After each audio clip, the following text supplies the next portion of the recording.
হে আসসালামু আলাইকুম গাইস, সব কেমন আছো? আলহামদুলিল্লাহ আমি ভালো আছি। তো তোমরা কেমন আছো অবশ্যই কমেন্টে বলো। আর আজকে বুঝতে পারছো নিশ্চয়ই যে আমরা একটা বিয়ে বাড়িতে এসেছি, যে আমার বেটির বিয়ে একটা। ঠিক আছে, সেই বিয়ে বাড়ি এসেছি। তো আজকের ব্লগটা হবে এরকম অন্য লেভেলের, যে আজকের কি আমাদের বিয়েতে গেটে কি করা হচ্ছে বরের জন্য, আর গেট ধরা হচ্ছে কেমন ভাবে কি করছে সবাই, বন্ধু বান্ধবরা সবাই, আরও আমার ফুফুতো ভাইরা, মামাতো ভাইরা সবাই কি করছে না করছে সবাই তোমরা দেখো এবং পুরো ব্লগটা দেখো এবং দেখতে থাকো পুরো ভিডিওটা, এবং কেউ স্কিপ করবেন না, তাহলে ভিডিওটা অনেক কিছু মানে মিস করবে। তো পুরো ফুল ভিডিও দেখো এবং দেখতে দেখতে আমাদের বিয়ের গাড়ি অবশেষে চলে এসেছে। তো আমাদের এদিকে গেটে লোক দাঁড়িয়ে আছে, মেয়েরা এবং ছেলেরা সবাই দাঁড়িয়ে আছে ধরার জন্য। আর এদিকে আমাদের জামাইবাবুকে মানে লাভানোর জন্য গাড়ির কাছে এলাম। তো আমার কাকা গাড়ি থেকে নামাবে, তাই আমি ওখানে দাঁড়িয়ে ভিডিও করছি এবং করছিলাম। আর অবশেষে জামাইবাবু নামছে গাড়ি থেকে, অবশ্যই দেখো, অনেকটাই আনন্দ পাবে ভিডিওটা। ঠিক আছে, ভিডিওটা দেখো। এবং কি হয় এখানে গেটের ধারে টাকা ধরার বিষয়ে একটা আছে, গেট ধরে। অবশ্যই গ্রামে তোমরা জানো যে বিয়ে হলে যে একটা গেট ধরে, গেটের কাছে মানে একটু ঝামেলা হয়, যদিও ঝামেলা একটা মজা, এটা আনন্দ, এটা কোনো ঝামেলা বলতে সেরকম ঝামেলা না। এটা যেহেতু মানে একটা আনন্দর দিন, বিয়ের উৎসাহ, তাই একটু সবাই একটু আনন্দ হাসি ঠাট্টা করে, তাই সবাই খুশি করে গেট ধরে অনেক কিছু মানে আবদার করে টাকা পয়সা। এবার যে যতটা পারে দিতে পারে, অবশ্যই চেষ্টা করে যে একটু বেশি নেওয়ার, কিন্তু বেশি তো হয়ে ওঠে না, যে যেমন দেয় তেমন নিতে হয়, এখানে কোনো জোর জবরদস্তি করা যায় না। তো অবশ্যই সবাই কিন্তু চেয়েছে যে 500 টাকা, মানে 5,000 টাকা চেয়েছে যদিও।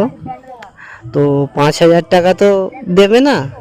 তো অবশ্যই অবশেষে কত দিয়েছে বলছি তোমাদের, কথা বলতে বলতে আমি বলে দিচ্ছি যে কত দিয়েছে এবং কেমনভাবে কি হয়েছে না হয়েছে, কি করলো এখানে, কত আনন্দ এনজয় করলো সবাই। ঠিক আছে, তো দেখো অবশ্যই পুরো দেখলেই বুঝতে পারবে। আর এদিকে এদিকে সবাই মানে দাঁড়িয়ে আছে, ভিতরে ঢোকার জন্য 5,000 টাকা চেয়েছে। যেহেতু 5,000 টাকা চেয়েছে, তাই নিয়ে একটু ওখানে একটু মানে ধস্তাধস্তি হচ্ছিল। তো এরা বলছিল 5,000 টাকা অত দেবো না। ঠিক আছে, তো সেই কারণে একটু বেশি সময় ওখানে দাঁড়িয়েছিল। তো বেশি সময় দাঁড় করে রাখেনি, মানে কিছু সময় দাঁড় করে রেখেছিল।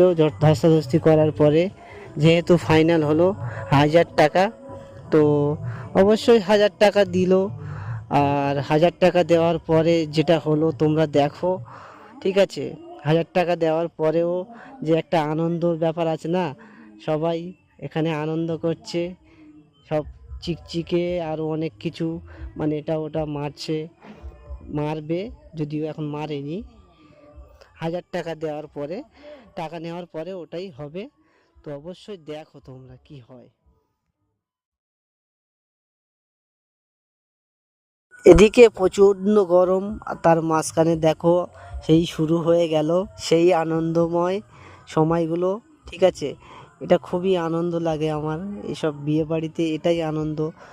আর রাগারাগি এখানে হয় না, যদিও অনেক সময় হয়ে থাকে, অনেক জায়গায় অনেক বিয়েতে মানে সমস্যা হয়, একটু আধটা রাগারাগি হয়। সেহেতু এটা রাগারাগি করার কোনো কারণ নেই, কারণ এটা বিয়ে বাড়ি, একটু আনন্দ করতে গেলে এরকম একটু হয়।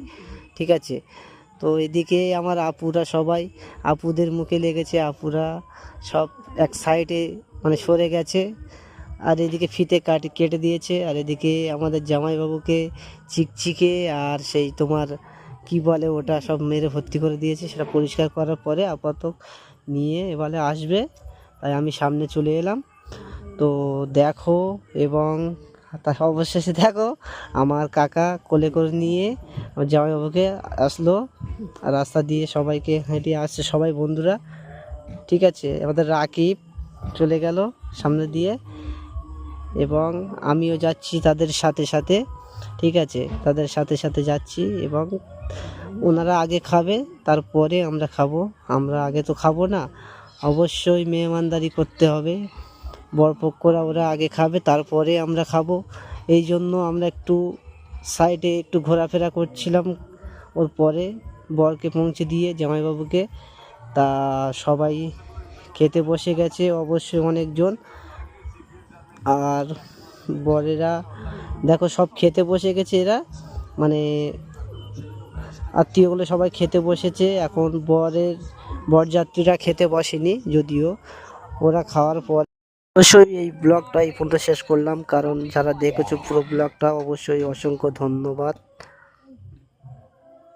আজকের ব্লগটা কেমন হয়েছে